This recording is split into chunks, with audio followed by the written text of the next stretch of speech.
Na na na na, rapa rapam pam.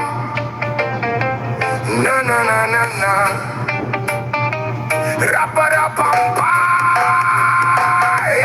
Ay. Rapa pa pa, rampa pam pa pam pa pam pam pam. Rapa da pa ram pam. Oh, tahimik akong naglalakad sa gitna ng kalsada. Maraming matang nakatingin pero walang nakakaunawa. May kanya-kanyang kwento, may kanya-kanyang husga. Parang bawat kilos ko'y may nakabantay na kamera. Narinig ko na lahat ng sabi-sabi sa paligid. Mga salitang matatalim na parang gustong manakit. Pero hindi ko kailangang ipaliwanag ang sarili. Di ko obligasyon sagutin ang bawat sabi nila sa tabi. Kung ayaw mo sa paraan ng paghinga ko, kung naiiba man ang landas na tinatahak ko, hindi ko na kailangang magkunwari para sa'yo. Dahil ang buhay ko'y hindi nakasulat sa opinion mo. Wala kang pake kung sino ako, kung saan ako galing, saan ako patungo. Hindi mo hawak ang bawat takbang ko, hindi mo pag-aari ang pangarap ko. Wala kang pake kung sino ako, kahit ilang beses mo pa akong muskahan ng todo. Mananatili ako nakatayo rito, dahil ang buhay ko'y akin at hindi sa'yo.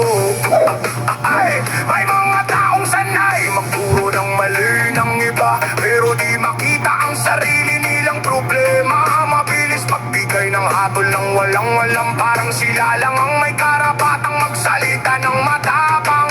Pero natuto na akong wag magpatalo sa mga boses na puro duda ang ibinabato. Hindi sukatan ng pagkatao ang sabi ng tao, mas mahalaga kung paano ko binubuo ang sarili ko. At kung may ayaw sa kulay ng mundo ko, hindi ko na babaguhin para lang matuwa sila rito. Mas mabuti ng totoo kaysa plastic ng ngiti. Mas mabuti ng ako kaysa maging anino ng sarili. Wala kang pake kung sino ako, kung saan ako galing, saan ako patungo. Hindi mo hawak ang bawat hakbang ko, hindi mo pag-aari ang pangarap ko. Wala kang pake kung sino ako, kahit ilang beses mo pa akong muskahan ng todo.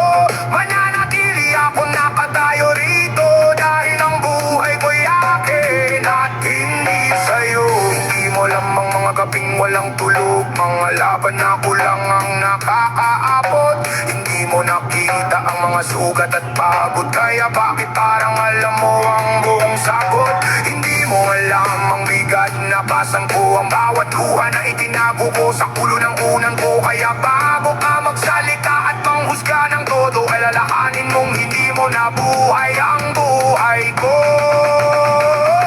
Hindi ako larawan na pwede mong pintasan, hindi ako libro na pwede mong husgahan, hindi ako pangalan lang sa usapan. May puso rin akong marunong masaktan, kaya tigilan mo ang pagdidikta ng dapat kong gawin. Hindi ikaw ang dahilan kung bakit ako gigising, hindi ikaw ang magsasabi kung saan ako dadating, dahil sarili kong paa ang bibili ng tatahakin. Wala kang pake kung sino ako, hindi mo kailangang intindihin ang buong pagkatao ko. Basta alam kong tapat ako sa puso ko, at hindi ako nabubuhay